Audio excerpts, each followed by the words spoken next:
Children, we'll move on to the ninth lesson in your supplementary reader. What happened to the reptiles? Okay, this story is about a village called Pambupatti. Okay, we'll see what the author says. Okay, let us learn about his experiences. You may not believe this story, but I can tell you it is true because I have been to Pambupatti, a village on the edge of the jungle. It is on a cliff, and the vast forest stretches below like a mossy green carpet. There are many kinds of people in the village: dark, fair, tall, short. They speak many languages. Some eat meat, some don't. Some pray in a small temple at the edge of the forest. Others pray in a mosque some miles away. Okay, the author begins by describing the village, okay, where it is located. It is on an edge, okay, it is on the edge of a mountain, that is a cliff. Okay, and also describes the different kind of people who live there. Some are dark, some are fair, okay, and they speak many languages, the kind of food they eat, okay, all that. My name is Prem, and I live many hundred miles away from Pambupatti. Okay, he lives at a distance 100 miles away from the village called Pambupatti. I had heard about this village, but I'd never been there. Sorry, I had heard about the village, but I'd never been there. Then last year, something terrible happened. The people of my own village went mad. Far, far away, in a place they have never been to, a temple or mosque had been burned down, and they went mad. They started fighting with one another. Some had to run away in the middle of the night, and at 3 in the morning, as I lay in my house, half awake to the sounds of hate and violence, there was a fire. Many houses were burned down in the fire. One of them was mine. Okay, he introduces himself, saying his name is Prem, and then he says that suddenly one day there was a big, people went mad because somebody had burned down a temple or a mosque. The author did not, Prem did not even know what it was. Okay, so and then he was, and everybody started running because there was fight going on between the two communities, the Hindus and the Muslims. Okay, as to who burnt it. So and people started, they started burning each other's houses and damaging the property and all that.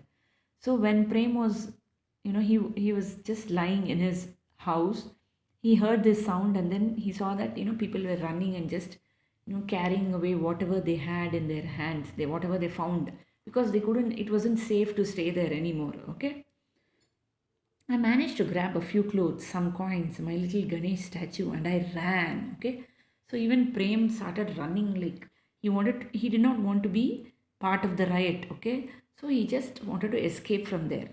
I ran for a day and a night, resting whenever my legs would not carry me any further. Okay, he just kept on running.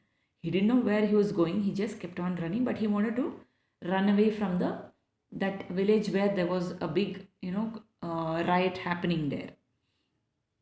I jumped onto a train, then on a bus. No tickets, never mind. Okay, he did not have money, he did not have anything. He just grabbed a few things in a hurry and then started running. Okay, and first he took a train and then he got into a bus.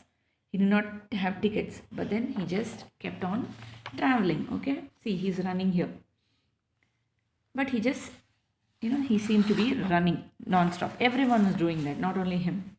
Finally, I found myself in Pambupatti, and I saw some villagers gathered near a well. I ran to them, and before I could say a thing, I fainted. Okay, since he had been running continuously and he did not eat anything, as soon as he reached Pambupatti, he just asked a few people something, and then he couldn't talk anymore and he fainted. Okay, when I opened my eyes, I saw an old man with white hair, white beard, and shining black eyes bending over me. So after he fainted, and then he just got up after some time. He saw an old man, okay, with a white beard, and his hair was also white. And then he was bending over this boy called Prem. For the next few days, he looked after me, putting food in my mouth and bringing me sweet, cool water from the stream. He rubbed my feet gently and made the pain go away. Neighbors, strangers, everyone came to visit me. Okay, so that old man was a very kind person. Okay, he took care of Prem. Okay, he gave him food, and then he saw that he even rubbed his legs to get rid of the pain, and people would come and visit him. Because this boy Prem never belonged to this village. He was from another village. Okay, but they did not chase him away or ill treat him. They took very good care of him. Okay. Tell me, grandfather, I said to him one day. I have never seen people like the villagers here. In my village, people fight with those who pray to another god. But here, this seems a very strange place. Okay. So after some time, after a few days when he recovered, he asked that old man, how is it that people in your village are so nice and kind? My village, they are fighting and they are killing each other and they are burning each other's houses just because they are praying to some other god. That is so stupid of them. But here, people are so calm and peaceful. How is it? How is your village like this? He's asking the grandfather. Prem, replied the old man, I will tell you the story of Pambupatti. You can take this story back to your village. Maybe it will heal some of its wounds and dry some of its sores. Okay? So the old man said, I'll tell you one story.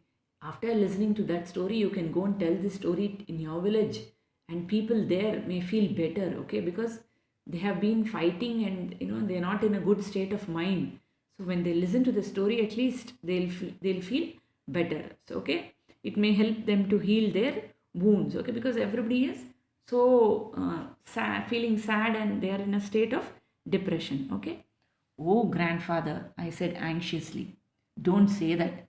What I have seen in my village makes me burn with shame. I never want to go back there.